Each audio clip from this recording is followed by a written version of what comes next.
এই ঘটনাটা আমি শুনেছিলাম আমারই এক পরিচিত দাদার থেকে। এই দাদা বর্তমানে দিল্লিতে একটি কোম্পানিতে কর্মরত। তারই এক কলিগের জীবনে ঘটে গিয়েছিল এক ভয়াবহ ঘটনা।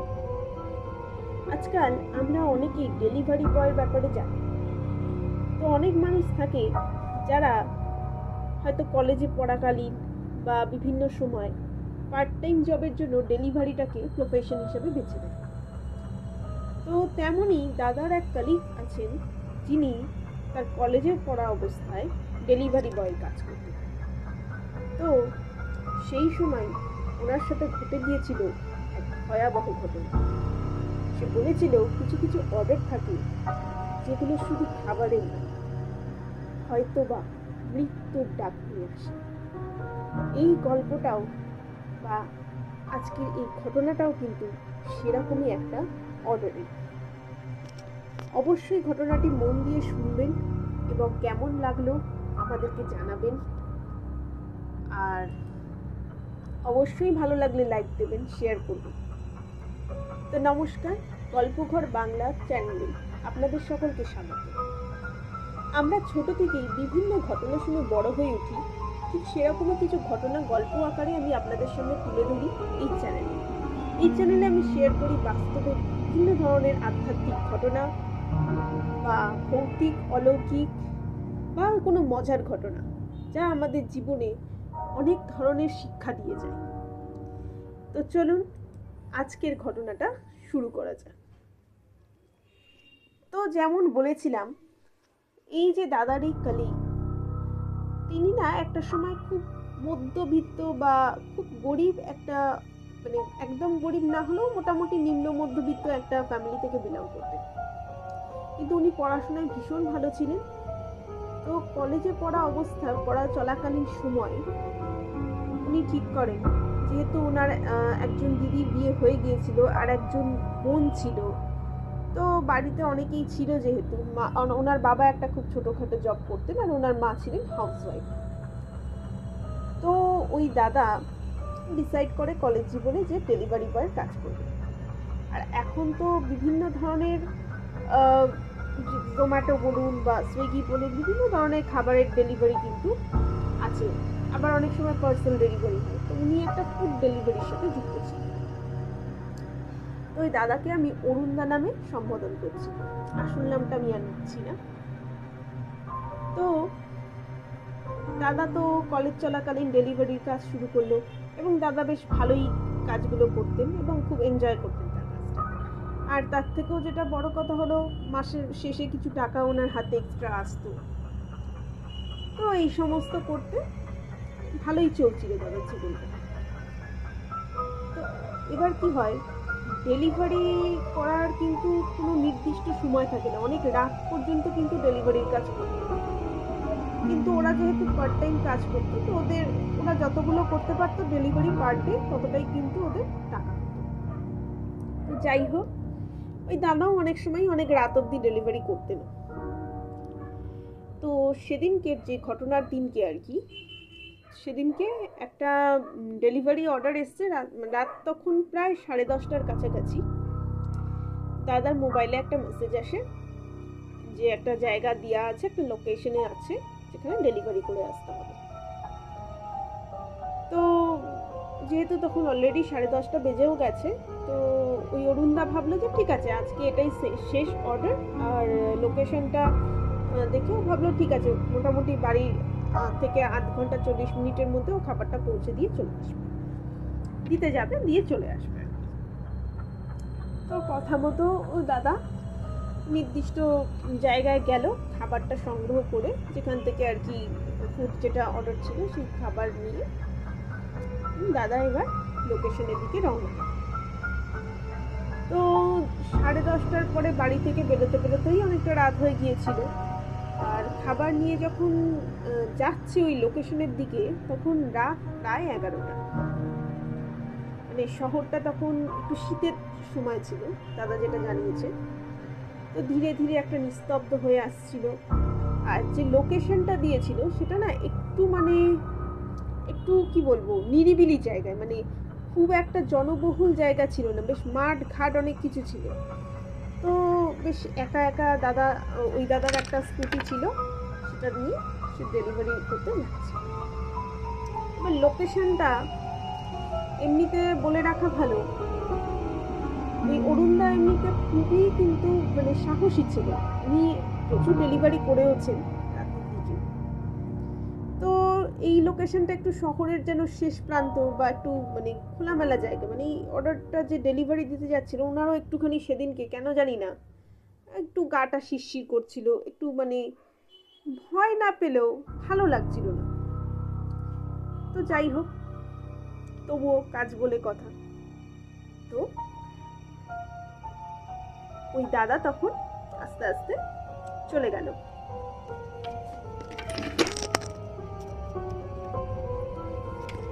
তো যাই হোক, আচ্ছা, যে অর্ডারটা দিয়ে মানে যে লোকেশন বা যে অ্যাড্রেসটা দেওয়া ছিল সেটা একটা ফ্ল্যাটের অ্যাড্রেস দেওয়া ছিল, আর ফ্ল্যাটের একটা নাম্বার ছিল 3B, ঠিক আছে? তো দাদা এবারে আস্তে আস্তে সেই লোকেশনের ওখানে পৌঁছে গেছে। পৌঁছে দেখছে ফ্ল্যাটটা বেশ অন্ধকার, কে আছে দাদা বুঝতেও পারেনি। ফ্ল্যাটের উপরে উঠেছে, উঠে যথারীতি 3B যে ফ্ল্যাটটার সামনে যেন দেখে মনে হচ্ছে দরজাটা একটা কিরকম মানে হয় না একটা ভাইবস যেটা খুব নেগেটিভ। তো দাদা অত কিছু পাত্তা দেয়নি, নোট করে ডোরবেল বাজিয়েছে। তো ডোরবেলটা বাজিয়ে আর একটা কথা বলে রাখি, এই যে অর্ডারটা ছিল এটা কিন্তু ক্যাশ অন ডেলিভারি ছিল, ঠিক আছে? তো যথারীতি ও যে মানে ডোরবেল বাজিয়ে অপেক্ষা করছে, ও যে মানে ওই পরিস্থিতিতে খাবারটা ওখানে সামনে রেখে চলে যাবে সেটা কিন্তু করার উপায় ছিল। তো দরজাটা আস্তে আস্তে 1 মিনিট, এরকম 1.5 মিনিট হবে, 1-1.5 মিনিট বাদে দরজাটা আস্তে আস্তে খুলল। দরজাটা যখন খুললো, দরজার সামনে দাঁড়িয়েছিল একজন মহিলা। তো ওই মহিলা দরজাটা খুললো এবং ওনার মুখটা না সেরকমভাবে মানে খুব যে একটা আলো ছিল সেটা নয়, অল্প অল্প দেখতে পাচ্ছিল। তো যাই হোক, ও যা করে ডেলিভারি বয় হিসেবে ও অর্ডারটা সঙ্গে সঙ্গে ওই মহিলাকে দিয়ে ও জাস্ট চলে যাবে এখান থেকে, এটাই ও ডিসাইড করেছে। তো ওনাকেও দিয়েছে অর্ডারটা, দিয়ে বলছে যে আপনি তাহলে পেমেন্টটা করে দিন, আমি এবার যাব। এবার ওই ভদ্র মহিলা ওর হাত থেকে নিয়েছে যেটা উনি ডেলিভারি মানে যেটা অর্ডার করেছিলেন আর কি। নেওয়ার পরে হঠাৎই ওকে বলছে, অরুণকে আপনি ভেতরে আসুন, বাইরে দাঁড়িয়ে থাকুন। তো অরুণদা প্রথমে রাজি হচ্ছিল না, একে তো এতটা রাত হয়ে গেছে, কিন্তু তারপরে ভাবলো, আর ভদ্রমহিলা একটু মাঝ বয়সী ছিল, তো ভাবলো হয়তো উনি একা থাকেন ঘরের মধ্যে, ও ঢুকেছে। তো ভেতরে ঢুকেছে, ফ্ল্যাটটার ভেতরে একটা হালকা আলো ছিল, খুব যে একটা আলো ছিল তা কিন্তু নেই, একটা আলো আঁধারি পরিবেশ ছিল, একটা অস্বস্তিকর ভাব, একটা অদ্ভুত নেগেটিভ ভাইবস। তবুও ওকে মহিলাটা ঢুকিয়ে একটা দরজা থেকে খানিকটা গিয়ে একটা সোফায় বসতে দিয়েছে এবং স্বাভাবিকভাবেই ওরা কথা, মহিলাটি ওর সাথে ভীষণ কথা বলছিল, মানে এই কেমন আছো, কোথায় থাকো, কি থাকো, কিন্তু অরুণের সেটা খুব একটা ভালো লাগছিল ওই দাদার কি। তো ওই দাদা তখন কিছুক্ষণ কথা বলার পরে দাদা বলছে, দেখুন অনেক কিছু রাত হয়ে গেছে, আপনি যদি আমাকে পেমেন্টটা করে দেন খুব ভালো। তো এই কথা বলার সাথে সাথে মহিলা বলল, ঠিক আছে আমি পেমেন্টের টাকাটা আনছি। এই বলে সে ভেতরের ঘরে ঢুকে গেল। ভেতরের ঘর বলতে ওই সোফায় যেখানে কথা বলছিল তার থেকে একটা প্যাসেজ মতন গিয়ে উনি একটা ঘরে ঢুকেছে। তো উনি তো ঢুকে, ওই মহিলা তো চলে গেল। এবার অরুণদা বসে বসে ওয়েট করছে। 1 মিনিট হয়ে গেল, 2 মিনিট হয়ে গেল, 5 মিনিট হয়ে গেল, দেখছে কেউ আসছে না। 10 মিনিট মতন হয়ে গেছে, তখনও দেখছে কেউ আসছে না। এবার না অরুণদার একটু আনক্যানি ফিলিংস হচ্ছে, ওনার মনে হচ্ছে যে আবার কি, এতক্ষণ হয়ে গেল উনি গেলেন, একটা পেমেন্ট আনতে কতক্ষণ দেরি। এবার ওনার একটু বিরক্তও লাগছে, যে একে তো এরকম ভাবে ঢুকিয়ে এনেছে ঘরের মধ্যে, তার মধ্যে এরকম একটা রাতের মধ্যে, ভীষণ বিরক্ত, বাট কিছু করার নেই। তো হঠাৎ করে ও ডাকলো, অরুণদা ভাবলো যে একবার ডাকি, ও ম্যাডাম বলে ডেকেছে, কোনো উত্তর নেই। হঠাৎই মোবাইলে দেখে একটা নোটিফিকেশন এসছে, পেমেন্ট পেড। তো অবাক হয়ে যায় যে হয়তো কোনো অনলাইন পেমেন্ট করলো না কি করলো, আর তখন অতটা অনলাইন পেমেন্ট চল ছিল না। তো যাই হোক, সেরকম দেখেও একটু অবাক হয়ে যায়। এই মুহূর্তে হঠাৎ করে ও ভাবছে যে একে তো মহিলা আসছে না, তার মধ্যে পেমেন্ট যখন পেড হয়ে গেছে, আমি আর এখানে বসতাম না, আমি চলে যাই, তারপরে গিয়ে কোম্পানিতে কথা বলি যে কি হয়েছে না হয়েছে ও সব জানাবে, তাতে যা হয় হবে। এই ভেবে ও তো অরুণদা তো এবার উঠতে গেছে। সোফা থেকে যখন উঠছে তখন হঠাৎ লক্ষ্য করছে চারদিকের যে দেওয়াল পোড়া পোড়া, ওইটুকু আলো তাতেই ও দেখছে দেওয়াল যেরকম দেখেছিল সমস্ত ঘর দোর কিরম পোড়া পোড়া কালো হয়ে রয়েছে, মানে অদ্ভুত ভয়ানক পরিস্থিতি। সে ঘরের দিকে তাকিয়ে দেখে ঘরের ছাদ দেওয়াল সবকিছু। না এবার সাংঘাতিক ভয় পেয়ে যায় অরুণদা, তবে এখানে মনে হচ্ছে খুব একটা কিছু ঠিকঠাক নয়। ওর তখন মনের মধ্যে চলছে যে সামথিং ইজ রং। তো ও বেরিয়ে যেতে যাচ্ছে। তো ও এবার বেরিয়ে ভাবছে যে এখান থেকে সোফা থেকে উঠি, সোজা দরজায় যাব, দরজাটা খুলবো, এখান থেকে বেরোবো। এবার দরজার কাছে যখন এসছে দেখছি দরজাটা বন্ধ। অরুণদা তো ভয় পেয়ে গেছে, দরজা বন্ধ, বেরোবে কি করে। তখন ও কি করলো, সঙ্গে সঙ্গে দাদা ভাবছে একটা কাজ করি, মোবাইলটা নিই, মোবাইলে ফোন করি। একটু আগে মোবাইলে কিন্তু দেখুন SMS এসছিল, নোটিফিকেশন এসছিল, কিন্তু উনি যখন মোবাইলটাকে বার করেছেন বা কোম্পানিতে একটা ফোন করবে বলে যখন মোবাইলটাতে ফোন করতে যাচ্ছে, দেখছে মোবাইলটা সুইচ অফ হয়ে গেছে এবং সেটার হয়তো ব্যাটারিটাই আনে। এই দেখে তো ও আরো ভয় পেয়ে গেছে, ভাবছে কি করে বেরোবো ওইখান থেকে। কিছু যে একটা ভুল হচ্ছে সেটা তো ভালোই বুঝতে পেরেছে, ওরকম পরিস্থিতি। ঠিক সেই সময় দাদা হঠাৎ করে একটা হাসির শব্দ পেয়েছে এবং পেছন ঘুরে তাকাতে দেখছে সেই মহিলা।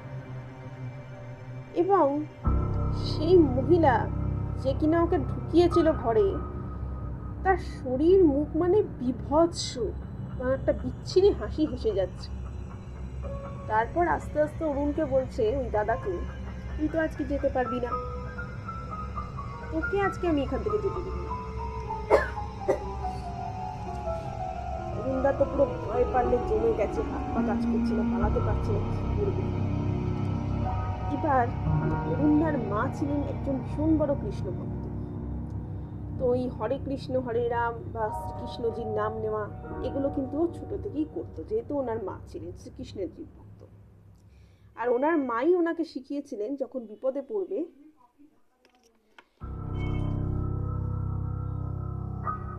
তখন কৃষ্ণজির নাম নিতে।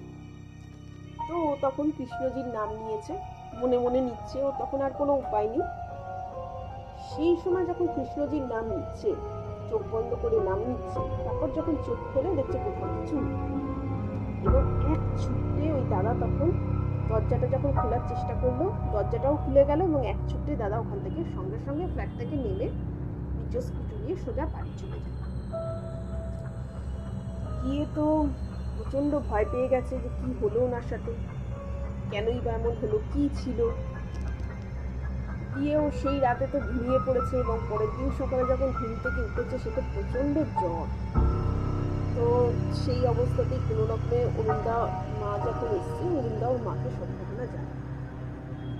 আচ্ছা, এর মাঝখানে অরুণদা একবার চেষ্টা করেছিল কোম্পানিকে সবটা জানাবে, কিন্তু কোম্পানিকে যখন জানাতে গেছে, মানে ওর অফিসে যখন ফোন করেছে, তখন অফিস থেকে বলছে এরকম ধরনের কোনো অর্ডার কিন্তু কালকে ওরা পাঠায়নি, এবং ও মোবাইল চেক করে দেখছে এরকম কোনো নোটিফিকেশন ওর কিন্তু ছিল না।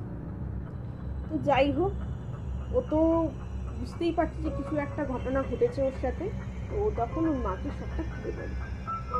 তো ওনার মা তখন ওই দাদাকে নিয়ে ওদের পাশেরই একটা মন্দিরে যান এবং ওখানে একজন বড় পুরোহিত ছিলেন, ওনাকে সব ঘটনা বলে।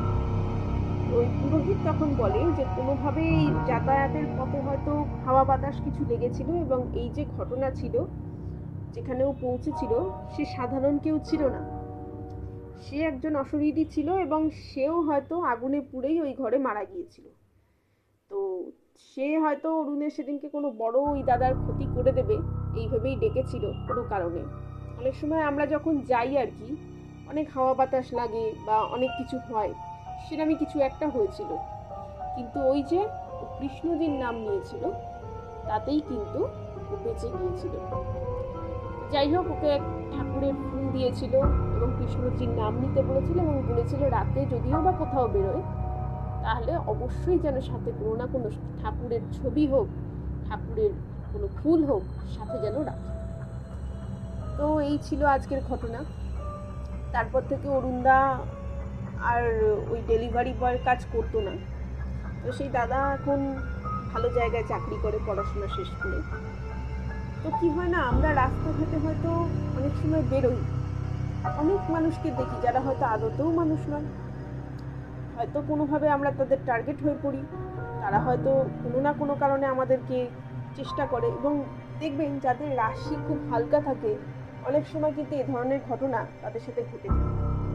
তো আমি সবাইকে বলবো যে যারাই রাতে কাজ করুন না কেন, অবশ্যই ঠাকুরের একটা মন্ত্র তো অবশ্যই আপনারা প্রতিদিন জপ করবেন এবং ঠাকুরের কিছু না কিছু সাথে থাকবেন। তো এই ছিল আজকের ঘটনা। ঘটনাটি কেমন লাগলো বলবেন এবং কমেন্ট করে জানাবেন। আর ভালো লাগলে অবশ্যই এটা শেয়ার করবেন। আর আপনাদের জীবনেও যদি এই ধরনের কোনো ঘটনা ঘটে থাকে অবশ্যই আমাদেরকে বলবেন এবং আমাদের ডেসক্রিপশন বক্সে মেল আইডি দেওয়া আছে, ওখানে আপনারা আপনাদের ঘটনা শেয়ার করতে পারেন। তো আজকের ঘটনা এই পর্যন্তই। আবার কোনো ঘটনা নিয়ে আসবো পরবর্তী ভিডিওতে। ততক্ষণের জন্য প্রত্যেকে ভালো থাকবেন। ধন্যবাদ।